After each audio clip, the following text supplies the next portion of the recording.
Hi there, Trevor here from Bill Movies. So, on the back of my last video, I had a great question from a Paul Conway. So, thanks for the question, Paul. So, I'm going to try and answer it for you.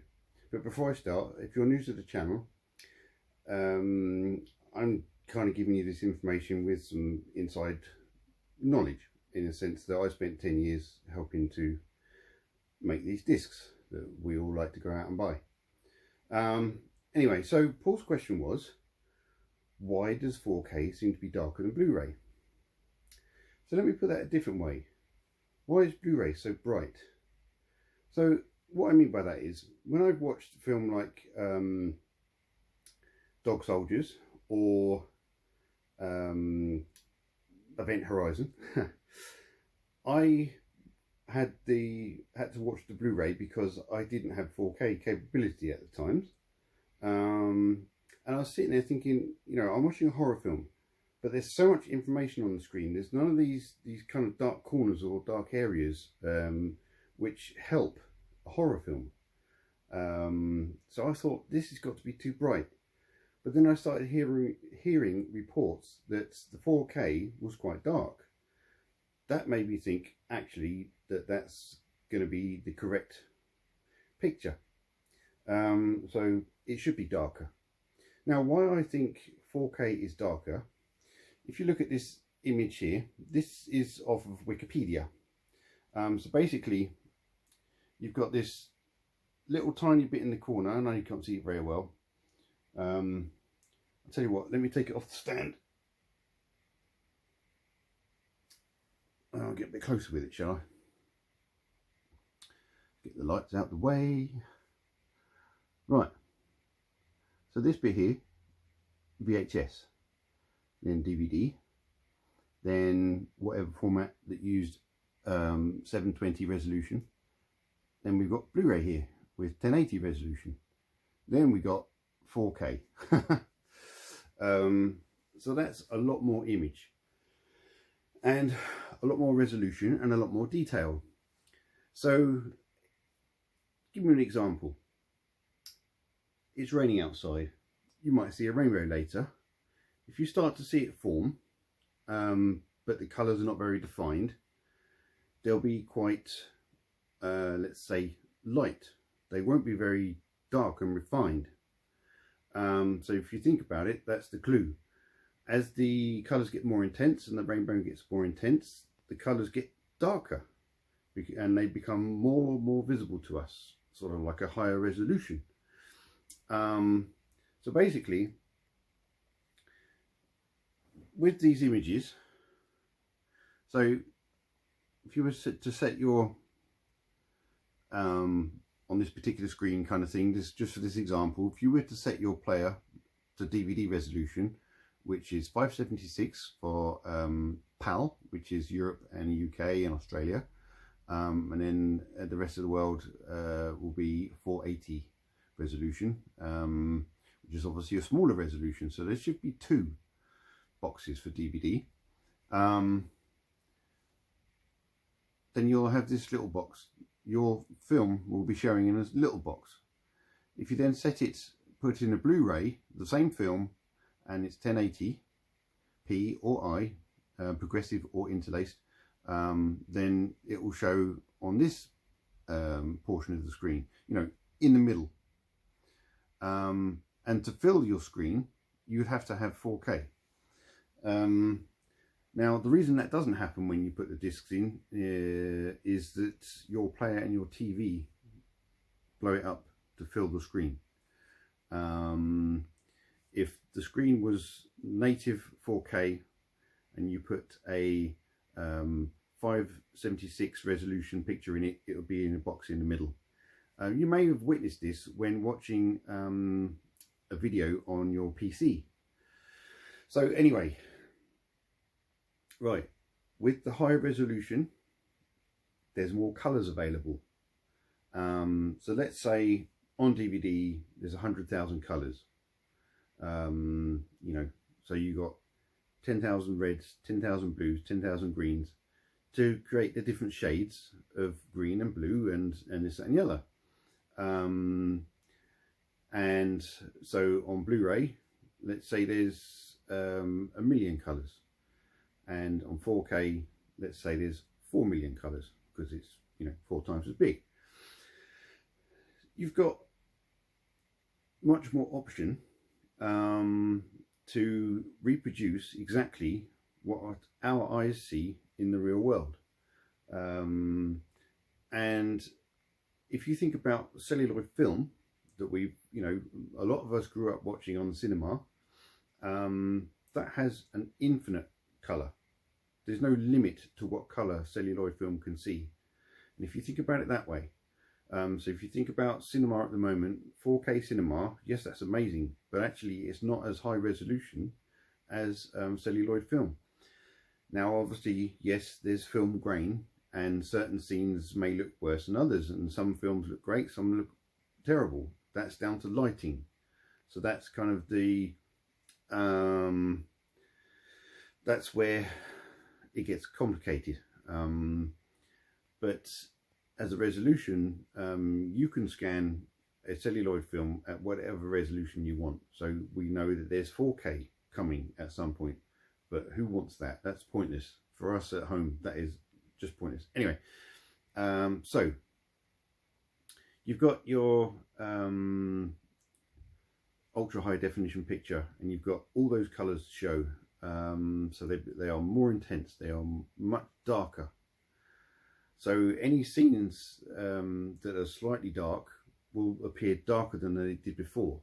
So when you watch a DVD, the blacks that looked grey will look darker, and for Blu-ray, and then again from Blu-ray they will look grey when you compare them the same picture on 4K. So that's why it gets darker. If you look at there's a channel, a pretty good channel called In Search of Physical Media, and the gentleman on that channel, I forget his name, he does comparisons, and he does them very technically. He uses computer software to take screen grabs of the native image off the disc, meaning that what you're seeing is not going through a TV's processor. So all our TVs, all our displays, projectors and everything do things slightly differently. Essentially, they should all do the same. But that's where another part of it comes in. For years, basically all of us have been looking at pictures incorrectly. You know, we turn our TV on and that's it. But the industry has to adhere to some standards. One of them is ISF, Image Science Foundation, and the other one is SMPTE. And I forget what that is. It's something to do with a group of engineers who wanted to set standards. They were actually the ones that set the standard for all cinemas to be on 35mm. Not just cinemas, but the film industry to use 35mm celluloid. Anyway, so the industry has to set these settings. They have to have equipment that can achieve these standards.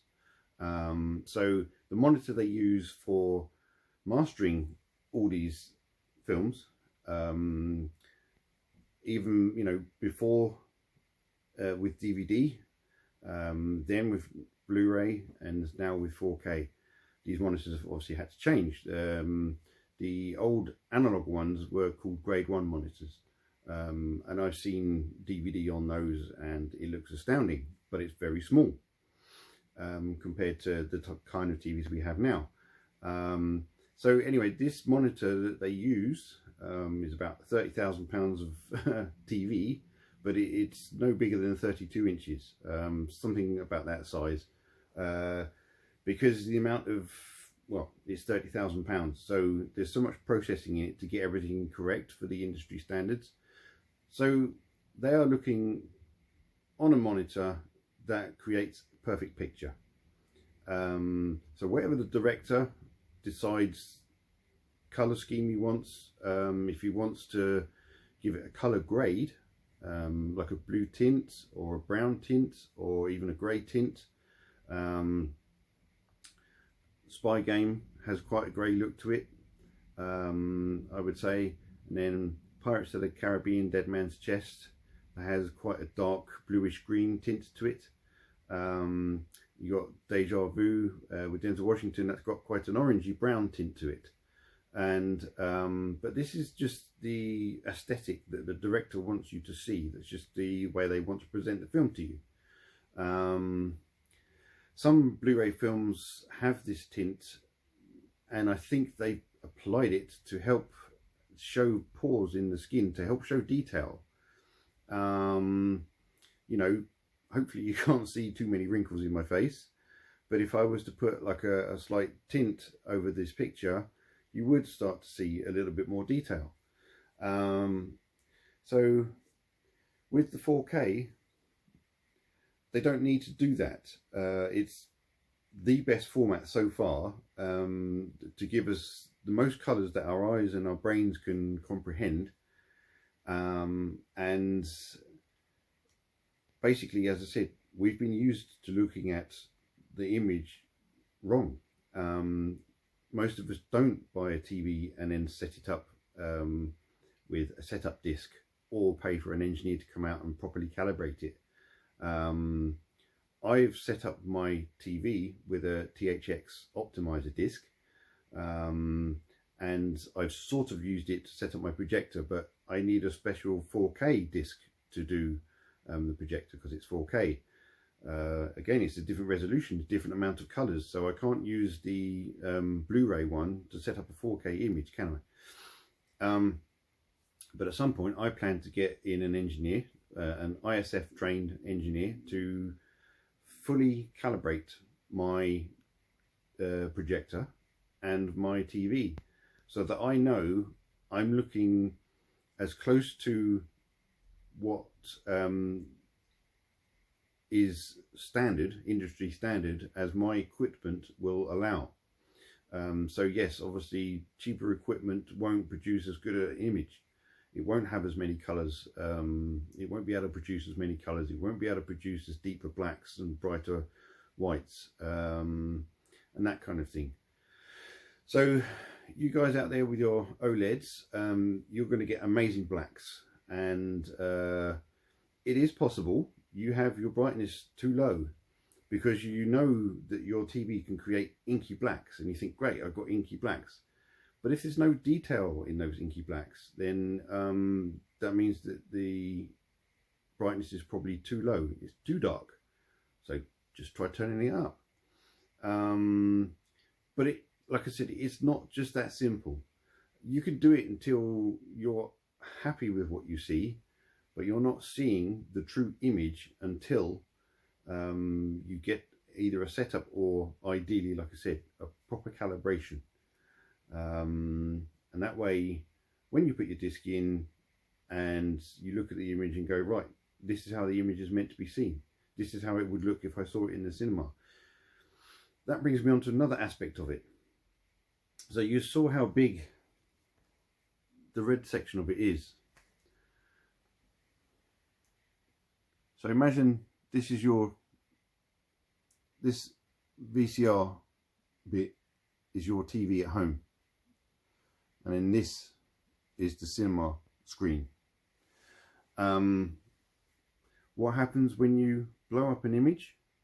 The colours desaturate. They fade, you know. So compensation has to be made, or you have to boost those colours quite intensely, so when they are blown up, they then look natural. So think about it this way. Essentially, you're watching things on a very small screen. Even if you have an 85-inch TV, that's, you know, that's massive in your room. I've got a 106-inch screen, and even that's not very big compared to a 50-foot cinema screen, is it? So there's so many factors involved in why a 4K might look darker than Blu-ray. And I can't wait to watch Event Horizon and Dog Soldiers on 4K to see how dark the image actually is. And that way I won't be distracted by all this detail that shouldn't be there. Now, you know, I understand that Friday the 13th apparently looks very dark. I've seen comparison images from that from another comparing YouTube channel called My Moonization. And actually, I much preferred not seeing a screen full of trees when it's dark, but only seeing a sort of a bit of light and what the light was shining on.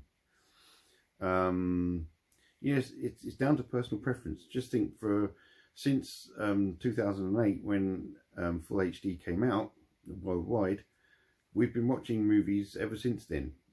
So we're used to watching Blu-ray, which, like I said, I think is actually too bright. Now we've got this format that is much more accurate, and we're just not used to it. So Paul, I hope that wasn't too long and convoluted. But before I go, I've got a little experiment, a little demonstration to show you. So let me hand you to me last night looking into a mirror. Right, so let's do an experiment. So the camera doesn't seem to like this mirror. I can't really get it to focus as sharply as I can see myself in the mirror. But it is a dirty mirror, and what I'm hoping is that when I clean it, the picture should improve a little bit and the colours should get a bit darker and a bit more refined. So let's have a go.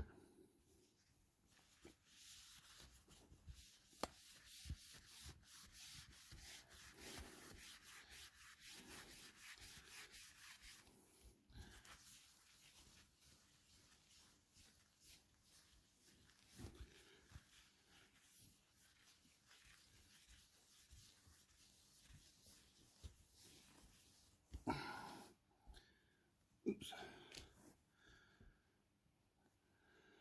So actually, what do you think? Does that look a bit clearer? A bit darker, maybe? That's kind of the example I was trying to give anyway. So there you go. You know, it worked better than I thought, actually. When I look back at the video, I could see that as I swiped my face, or over my face, that actually it got darker. So that kind of proves my point. If you've got a mirror in your house that's dusty, give it a clean. Just look at it first, see how much detail you can see, and think to yourself, well, okay, that's DVD. What you might find when you clean the dust off, that there is another sort of dirt which needs proper Windoline or something, a vinegar-based cleaner, to really clean. That's what I had to do with the mirror. That was what was on the kitchen towel. So yeah, have a little experiment yourself, and if you've got any other thoughts or on why you think 4K is darker, because I can tell you now, with those colorists, those graders sitting in, basically they're in a very dark room. The only light will be from the monitor that they're looking at, and you know, they know what they're doing. They've been doing it for years, so I can't believe they are getting these things wrong. Now, of course, when it comes to authoring the disc, which is what I used to do, that is where things can go wrong. If a video level is not set correctly on ingest, that's capturing the native image and encoding it and compressing it for 4K. So yes, even 4K is compressed. It can be a very complicated subject. I'm trying to keep it as simple as possible. But if that makes sense, give it a good thumbs up. And if you're new to the channel, yes, like I said, I've worked in the industry creating all these discs for 10 years. I don't do it anymore. But what I do